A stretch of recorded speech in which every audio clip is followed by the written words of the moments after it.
우리 하나님께서는 항상 믿음 안에서 깨어있는 영적인 창조적인 소수의 사람들을 찾고 계시고, 또 이런 사람들을 통해서 의미 있는 일들을 이루어 가십니다. 이게 성경의 일반적인 원리인 것 같아요. 그런데 이와 같은 하나님의 역사를 잘 보여주고 있는 책이 사무엘서이고, 또 오늘 본문도 그 중에 하나입니다. 오늘 본문에 보면 이 본문에서 우리는 한 여인의 무릎에서부터 새로운 시대가 열리고 있는 것을 확인할 수가 있습니다. 지난주에 제가 사사기를 가지고 말씀을 드렸는데, 지난주에 말씀을 드린 대로 사사기는 모든 사람이 각자 자기 소견대로, 소견에 옳은 대로 행하는 각자 도생의 시대였습니다. 그래서 하나님의 뜻이 제대로 펼쳐지지 못하고 못한 암울한 시대, 혼란의 시대를 만들고 말았습니다. 이 사무엘 시대는 사무엘서는 이런 사사 시대의 끝자락, 사사 시대의 말기, 사무엘이라고 하는 사람의 탄생 이야기로부터 시작이 되고 있는데, 사무엘은 에브라임 산지에 거주하고 있는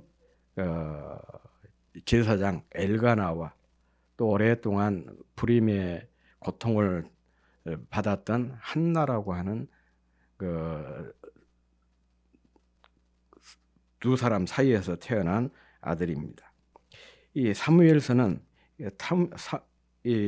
사무엘의 탄생에 앞서서 한나의 불임 이야기로 시작을 하고 있습니다. 특히 한나가 자신의 불임을 어떻게 극복했는지를 잘 보여주고 있습니다. 우리도 조선시대 여성 아내를 내보내는 조건 중에 하나가, 칠거지약 중에 하나가 불임이었지 않습니까? 당시 이스라엘 사회에서 불임이라고 하는 것도 굉장히 고통스러운 문제였을 뿐만 아니라 그 고통을 넘어서 수치였습니다. 그래서 이 한나는 이 문제로 인해서 고통을 받았고, 정말 절망적인 그런 상황에 놓이게 됐었는데, 이런 불임이라고 하는 절망적이고 고통스러운 문제에 거기에 묶이지 않고 이 문제를 적극적으로 이 문제를 해결했던 그런 분입니다. 물론 요즘에는 방법이 불임을 고치는 그런 것들이 있지 않습니까? 어떤 시술을 통해서랄지, 또 시험관을 통해서랄지, 그런 방법을 통해서 불임을 극복을 하는데, 한나도 그랬다는 거 아니죠. 그 시대에 이런 방법이 있을 리 없고 그저 하나님 앞에 나와서 간절히 기도함으로 이 불임의 문제를 극복하고 결국 아들을 얻게 되었습니다. 이렇게 불임의 고통은 한나에게 간절함을 가져왔고, 이 간절함은 기도로 이끌었습니다. 그리고 그 기도는 복을 불러왔습니다. 원통해서 기도하고 또 애통하며 기도했는데, 시대를 바꾸는, 새로운 시대를 여는 걸출한 인물을 하나님께서 선물로 주셨습니다. 오늘 본문에서 이 한나의 불임이라고 하는 것은 그저 한나, 한 여인, 한 사람의 문제가 아닙니다. 이 한나의 불임이라고 하는 문제는 당시 이스라엘 사회가 처해 있는 영적, 사회적, 정치적인 문제를 잘 반영해 주는 그런 사건이었습니다. 다시 말하면 당시 이 사무엘이 태어나기 전 이스라엘은 뭔가 의미 있고 가치 있는 일들을 만들어낼 수 있는 그런 사회가 아니었다. 마치 불임 상태에 있는 한 여인처럼 의미 있는 일들을 생산해낼 수 있는 그런 가능성이 완전히 차단된 참 절망스러운 그런 사회였다는 것을 상징적으로 보여주고 있는 것입니다.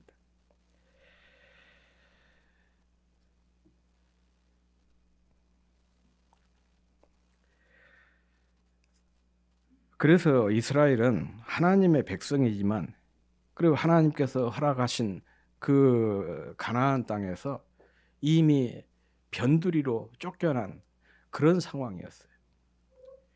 가나안 원주민도 아닌 그들도 역시 그 지중해로부터 이주한 해양 민족인 블레셋 사람들이 가나안 땅 가장 곡창지대인 서쪽에 자리를 잡고 있었는데, 이들이 세력을 확장해서 요단 쪽까지 세력을 펼치면서 가나안 땅 중부 지역을 중심부를 다 차지해 버렸어요. 그러다 보니까 이스라엘은 변두리로 쫓겨난 그런 신세가 되었던 것이죠. 마치 이 분인나, 여러 자녀를 둔 분인나가 이 한나를 자꾸 격동시켰던 것과 같은 그런 상황이었던 것이죠. 이것이 외적인 어떤 정치적인 상황이라고 한다면 내부적으로도 상태가 굉장히 심각한 그런 상황이었어요. 예를 들어서 변두리 제사장은 아내를 둘이나 두었고, 그 다음에 중앙성소를 섬기고 있는 대제사장이었던 엘리는 영적인 분별력이 없었어요. 그래서 한나가 깊이 기도하고 있는데, 기도하는 것과 술 취한 것을 구별할 수 없을 만큼 그런 영적인 분별력을 상실해 버렸던 거예요. 거기다가 그의 두 아들이 있었습니다. 이들도 제사장이었어요. 홈리와 비나하스는 더 심각했습니다.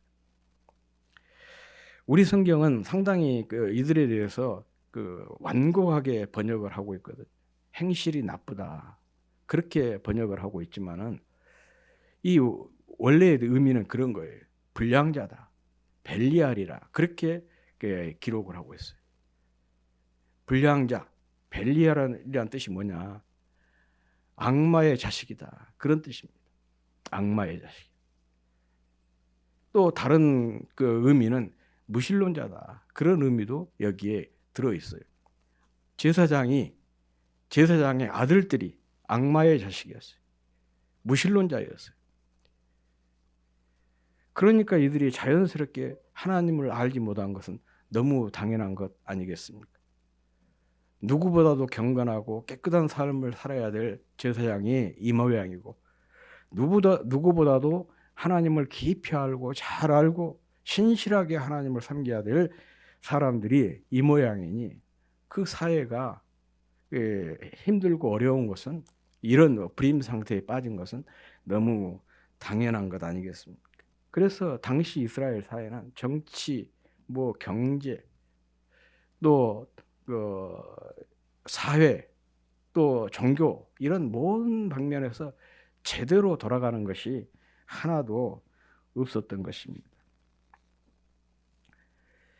한나의 부름은 바로 이런 당시 사회에 대한 하나의 상징입니다. 그렇다면 한나는 자신의 불임의 문제를 어떻게 해결했을까? 어떻게 해서 희망 없는 시대에 희망을 만들어내는 그 주인공이 될 수 있었을까? 점에 대해서 여러분과 함께 생각을 해보고자 합니다. 우선 한나는 자신이 처한 상황에 매몰이되거나, 또 자신이 처한 그 상황을 때문에 자포자기하거나, 또 회피하지 않고 행동을 했다는 점이에요. 가만히 있는 사람에게는 아무 일도 일어나지 않습니다. 아니, 아무 일도 일어나지 않는 것이 아니고 더 나쁘게 상황이 흘러갈 수밖에 없어요. 힘들어도 뭔가 시도하는 사람을 통해서 의미 있고 가치 있는 일들이 일어나게 되는 것이거든요.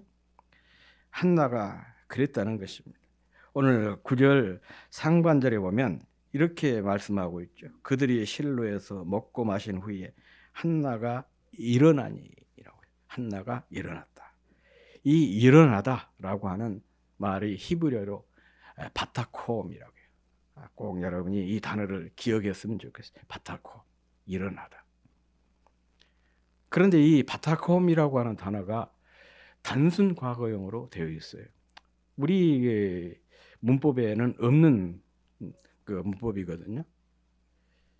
이 시제 단순 과거예요. 단순 과거형은 과거에 일어난 일회적인 사건을 다룰 때 이런 그 단순 과거를 사용하고 있습니다.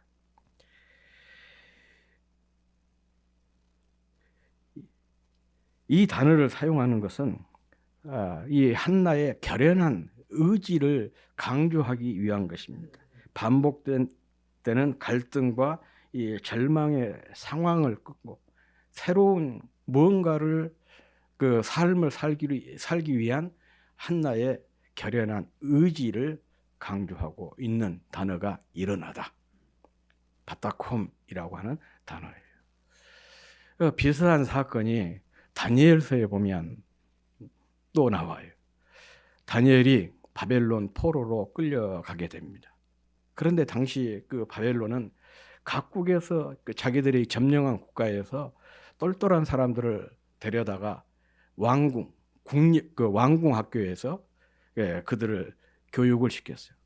전액 국비 장학금을 통해서 그들을 훈련을 시킨 거예요. 교육을 시킨 겁니다. 소위 말하면 자기들이 이렇게 그 점령한 나라에 그 유망한 그런 청소년들을 바벨론화 시켜서 이런 그 바벨론화 시키기 위한 하나의 조처였던 것이죠.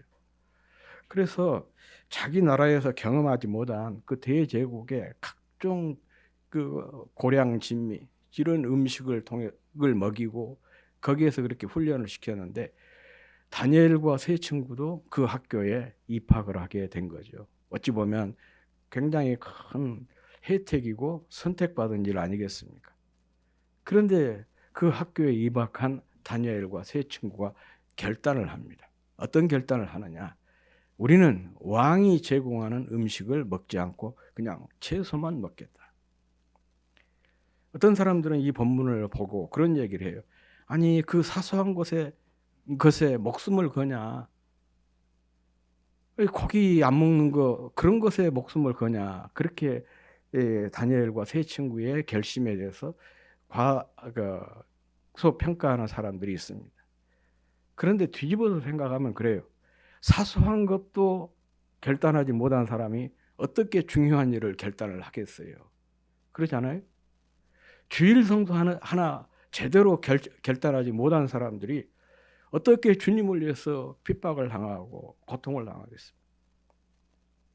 주님을 위해서 어떻게 죽을 각오를 할 수가 있겠어요? 최근에 마다가스카르타 섬에서 2명의 선교사님이 귀환들의 침략을 받아가지고 공격을 받아서 순교한 사건이 일어나지 않습니까? 그러잖아요. 사소한 주일 성수도 결단하지 못하면서 어떻게 주님을 위해서 핍박을 받고 어떻게 주님을 위해서 자기 목숨을 내놓을 수가 있겠어요? 작은 것에서부터 사소한 것에서부터 우리가 결단을 하고 그런 것들에 헌신할 수 있을 때 더 의미 큰 일에 대해서도 가능해지는 것이죠. 어쨌든 여기서 다니엘과 세 친구가 제국에서 제공하는 왕이 제공하는 음식을 거부하고 채소만 먹기로 결단했다. 뜻을 정했다. 말씀과 오늘 여기 본문에서 한나가 일어났다라는 말씀과 의미가 비슷한 그런 의미인 것입니다. 그런데 중요한 것은 이런 결단이 한나의 삶을 완전히 바꿔 놓았습니다. 아무튼 한나는 불임이라고 하는 절망적인 상황에 머물러 있지 않기로 결심한 것이죠. 불임으로 인한 이런 그 괴롭힘을 당하고 그 괴로움에 더 이상 머물러 있지 않기로 결단을 한 것입니다. 그런데 이렇게 오늘 본문에 보면 이런 결단을 하게 된 이유, 왜 이런 결단을 했는지 그 이유를 우리 성경은 밝히지 않고 있습니다. 그런데 이 히브리 성경을 구약 성경을 최초로 번역한 성경이 있어요. 그 성경을 70인역이라 그렇게 표현을 하는데 70인역에 보면 그 이유를 이렇게 설명을 하고 있습니다. 한나가 일어나 하나님 앞에 섰다. 그런 표현. 그러니까 해석이 된 것이죠. 이 번역이라고 하는 것 자체가 해석입니다. 그가 일어난 이유가 뭐냐? 하나님 앞에 서기 위함이라는 것입니다. 오늘 사무엘상 1장 5절 6절에 보면 한나의 불임 원인이 두 번 기록이 나오고 있습니다. 5절 하반절에 보면 여호와께서 그에게 임신하지 못하게 하시니 그렇게 되어 있고, 6절 상반절에 보면 여호와께서 그에게 임신하지 못하게 하심으로 라고 되어 있어요. 그가 임신하지 못한 이유, 불임 이유가 어디에 있냐? 하나님으로부터 온 것이라는 것이. 이 말을 뒤집어 표현하면 그것이죠. 이 자신의 불임 문제를 해결할 수 있는 분은 하나님밖에 없다. 그런 뜻 아니겠어요? 하나님께서 막으셨으니까 그것을 다시 태를 여시는 분도 하나님이시라는 그런 뜻이에요. 그래서 이 한나는 일어난 거예요. 바타콤한 것입니다. 하나님 앞에 서기 위해 자신이 처한 절망적인 자리, 고통의 자리, 이 수치의 자리를 박차고 일어났던 것입니다. 한나의 이런 바타콤 정신이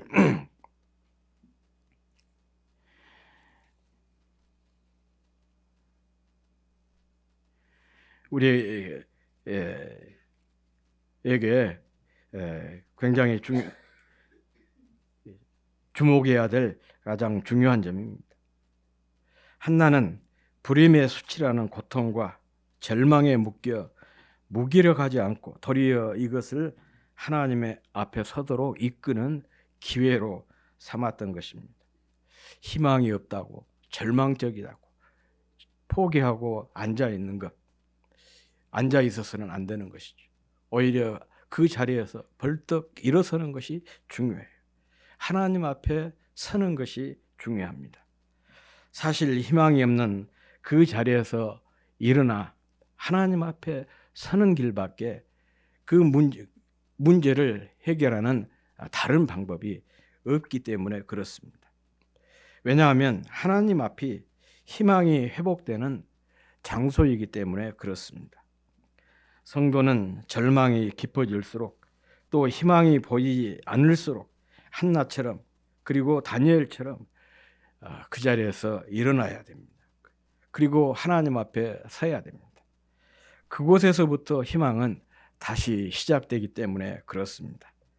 그러면 하나님은 한나에게 그랬던 것처럼 우리에게도 새로운 시대의 주인공으로 우리를 사용하실 것이고 또 우리를 통해서 새로운 시대를 열어가게 하실 것입니다. 한나는 이렇게 원통한 마음을 가지고 하나님 앞에 섰습니다. 그 이유가 무엇이냐? 기도하기 위해서였습니다. 또 이것이 한나가 자신의 불임 문제를 해결한 또 하나의 방법입니다. 그래서 그녀는 자신의 원통한 마음을 하나님께 토로하면서 통곡하며 기도했어요. 오늘 본문 10절입니다. 우리 같이 한번 읽어보겠습니다. 시작. 한나가 마음이 괴로워서 여호와께 기도하고 통곡하면서 기도했다는 거예요. 이 통곡하면서 기도했다는 것은 절박하고 또 절실하고 간절하게 기도했다, 그런 의미예요. 그냥 가서 한번 눈물 찔끔 흘리고 그런 의미가 아니에요.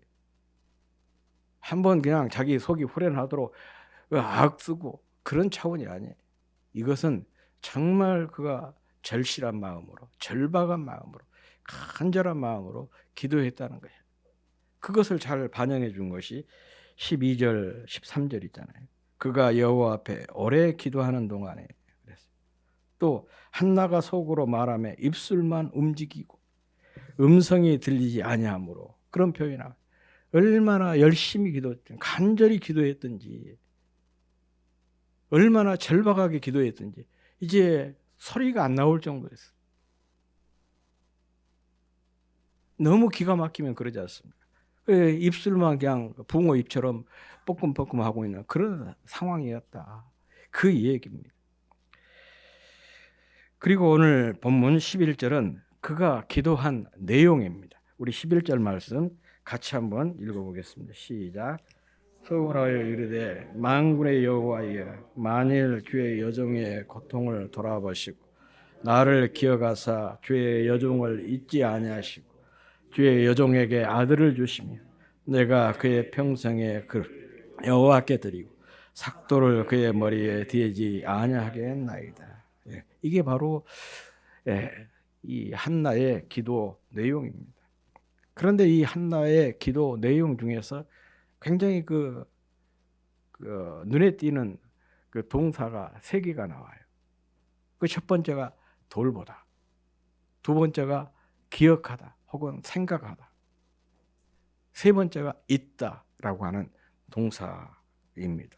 사실 이 세 단어는 지금 한나가 겪고 있는 문제의 본질을 잘 보여주고 있는 것입니다. 한나의 고통 중에 가장 큰 것은 단순히 자녀를 낳지 못한다는 것. 이 불임이 그의 문제의 가장 큰 고통이 아니었습니다. 진짜 이 한나를 괴롭게 하는 것은 뭐냐? 하나님께서 자기를 돌보지 않는다는 거예요. 하나님께서 자기를 생각하지 않는다는 거예요. 하나님께서 자기를 잊어버렸다. 그런 그 생각이 한나를 괴롭혔던 것입니다. 그래서 그는 하나님 앞에 서서 이렇게 기도한 거예요. 나를 돌보아 주십시오. 나를 생각해 주십시오. 나를 잊지 마십시오. 이렇게 통곡하면서 부르짖었던 것입니다. 그 결과 한나는 희망이 없는 시대에 희망이 된 사무엘을 얻게 되었고, 한나 자신은 희망이 없는 시대에 희망을 만드는 사람이 될 수가 있었던 것입니다. 인간이 절망스럽고 원통한 근본적인 이유가 바로 여기에 있습니다. 그것은 하나님이 나를 돌보지 않는다. 하나님께서 나를 잊어버리신 것 같다라고 하는 영적인 공허함, 하나님께 버림받은 것 같은 두려움, 이것이 사실은 인간의 가장 절망스럽고 또한 근본적인 고통인 것이죠. 나에게는 상관이 없으신 것 같은 하나님, 내 영혼이 하나님과 너무 멀어진 것 같은 영적인 피곤함과 공고함이에요. 예수님께서도 십자가에 달리셔서 가장 크게 절망한 때가 언제냐? 바로 하나님께서 자신을 이렇게 외면해 버렸다라는 그런 생각이 들 때였어요. 그래서 예수님의 십자가상에서 7마디 말씀이 나오는데 그 중에 하나가 이거잖아요. 엘리 엘리 나와 사박단이라는 표현이 나와요. 이걸 번역을 하면 나의 하나님 어찌하여 나를 버리시나이까 그랬어요. 어떻게 하나님께서 자기 하나밖에 없는 아들, 그 아들이 십자가에서 고통을 당하고 있는데 그 아들을 잊어버리겠어요? 왜 버리겠어요? 그런데 주님이 십자가에 달려서 고통하는 순간 그런 생각이 사로잡힌 거예요. 하나님이 나를 외면하신 거 아니냐. 그래서 주님께서 이런 부르짖음, 울부짖음을 이렇게 울부짖었던 것입니다. 바로 이것이 한나의 고통이었고, 이 때문에 한나는 하나님 앞에 서서 하나님을 붙잡고 정말 간절하게, 절실하게, 절박하게 기도했던 것입니다. 우리에게도 이런 영적 통찰력이 있었으면 좋겠어요. 겉으로 드러난 현상이 아니라 본질을 볼 수 있는 눈이 필요한 거죠. 그래서 그것을 위해 통곡하면서 기도할 수 있는 그런 믿음의 사람들이 되었으면 좋겠습니다. 하나님이 고통 중에 있는 나를 돌보시고 나에 당한 아픔을 생각하시고 내가 받은 상처를 잊지 않고 계신다면 모든 문제는 문제가 될 수가 없는 것이죠. 단지 시간 문제이지 그런 모든 문제는 반드시 해결되고 또 다 치료되고 회복되는 거예요. 그래서 이 한나처럼 우리가 어떤 문제 앞에 부르짖어야 돼요. 하나님, 저를 돌보아 주십시오. 저를 생각해 주십시오. 저를 잊지 말고 기억해 주십시오. 이렇게 간절히 기도하는 우리 모두가 되었으면 좋겠습니다. 원통을 형통으로 바꾸고 원통을 영통으로 바꾸는 비결은 애통에 있습니다. 평범을 특별로 바꾸는 힘이 바로 기도인 것입니다. 답답한 현실, 절망적인 상황을 희망으로 바꿔내는 비결이 뭐냐? 이게 바로 기도에 있습니다. 교향악의 아버지, 혹시 누구인지 아십니까? 하이든이라고 하는 오스트리아 작가죠, 음악가죠. 교향곡. 이 어느 날 예술가들이 한 자리에 모여가지고 고통의 문제를 서로 놓고 토론을 했다고 그래요. 인간에 대한 증오, 경제적인 궁핍, 창작 활동에 대한 무력감, 사람들로부터 심한 상처를 받을 때 어떤 방법으로 이것을 해소하는가, 극복하는가, 이것을 주제로 해서 예술가들이 모여서 토론을 했대요. 여러분 혹시 힘들고 어려울 때 여러분들은 이런 문제를 어떻게 극복합니까? 여러 얘기들이 많이 나왔어요. 어떤 사람은 그냥 잔다. 또 어떤 사람은 막 그냥 먹는다. 예술가들 또 별거 아닌 것 같아요. 우리하고 비슷한 것 같아요. 또 어떤 사람은 참지 않고 다 그냥 분출해 버린다. 또 무시한다. 또 각기 여러 얘기들이 많이 나왔어요. 그 중에서 가장 압도적인 것이 뭐냐? 독한 술을 마시거나 아니면 친한 사람 만나가지고 막 이 얘기를 한다는 거예요. 저도 이렇게 스트레스가 많이 쌓일 때, 지금은 안 그러지만 예전에는 그랬어요. 스트레스를 많이 받으면 자요. 그냥 잡니다. 사실 제가 잠을 많이 못 자거든요. 조금 자면은 허리가 아파가지고 오래 누워있지를 못해요. 그래서 한 5시간, 6시간 정도밖에 안 자는데, 그런데 그럴 때는 막 12시간을 자도 아무렇지 않아요. 어떨 때는 거의 하루 종일 밥도 안 먹고 계속해서 잠만. 그리고 나면은 조금 해소가 된 것 같아요. 그래서 이제 이게 좋은 방법이 아니다 싶어서 지금은 이제 그렇게 하지 않는데요. 아무튼 그런 얘기들이 막 오고 갔어요. 그때 이 하이든이 입을 열었는데, 이 하이든의 방법은 조금 독특했습니다. 하이든이 이런 얘기를 했어요. 우리 집에는 작은 골방이 하나 있습니다. 그곳은 바로 저의 기도하는 방입니다. 어려움이 닥치면 저는 조용히 그 방으로 들어가서 하나님께 이 상황을 다 아뢰입니다. 그리고 골방에서 나올 때는 희망의 빛을 발견하게 됩니다. 기도가 자신의 어려움을 해소하는 비결이다. 그런 얘기 아니겠습니까? 그렇습니다. 기도는 고통의 치료제이고 희망으로 이어가는 통로와 같은 것입니다. 오늘 본문에서 한나가 그랬고 하이든이 그랬습니다. 우리도 이렇게 우리가 살아가면서 부딪히는 여러 가지 삶의 문제들을 기도로 풀어낼 수 있는 믿음의 사람들이 되었으면 좋겠습니다. 오늘 본문에 보면 굉장히 의미 있는 표현이 하나 나옵니다. 9절 말씀입니다. 우리 같이 한번 읽어보겠습니다. 시작. 그들이 실로에서 먹고 마신 후에 한나가 일어나니 그때의 제사장 엘리는 여호와의 전 문설주 곁 의자에 앉았더라. 이 한나는 일어났는데 대제사장 엘리는 의자에 앉아 있었다. 그 상황을 단순히 이렇게 보여주는 것 같지만 이 표현이 굉장히 중요합니다.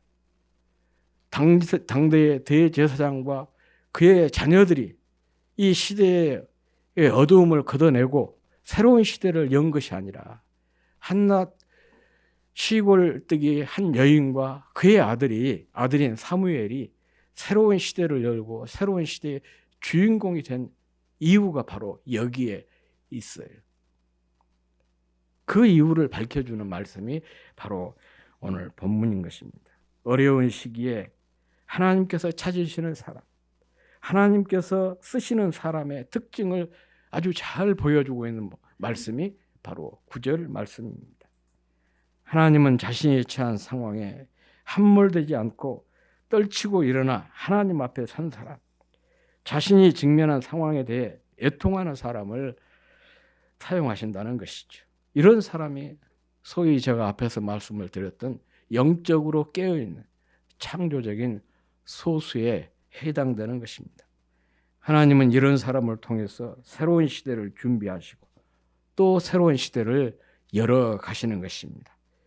이 시대에도 마찬가지인 것입니다. 그런 점에서 우리와 우리 자녀들이, 우리 교회가 하나님께서 찾으시고 또 사용하시기를 원하는 이런 사람, 이런 교회가 될 수 있기를 주의 이름으로 축복합니다.